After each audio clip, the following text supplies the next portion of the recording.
Fired for refusing my boss my garage code. He then tried to repo a car currently in his own lot. Throw away because this is an active legal disaster.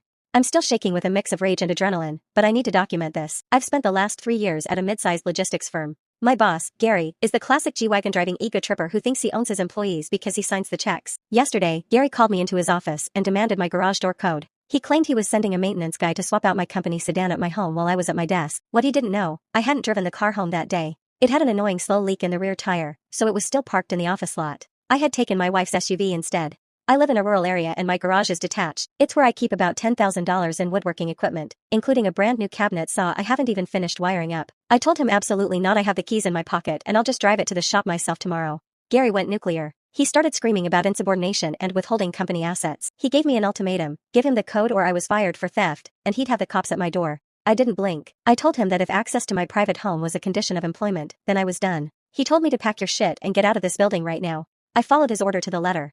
I left the car keys in his inbox on his desk, which was a mess of paperwork, and walked out without saying another word. Here's the thing, I didn't drive the company car to work that morning. It had a slow leak in the rear passenger tire, so I had left it in the back of the office lot and taken my wife's SUV instead. Since Gary was too busy screaming to look out the window, he just assumed I'd driven it home like I usually do. About 2 hours later, my Ring camera pings. A hook and book tow driver.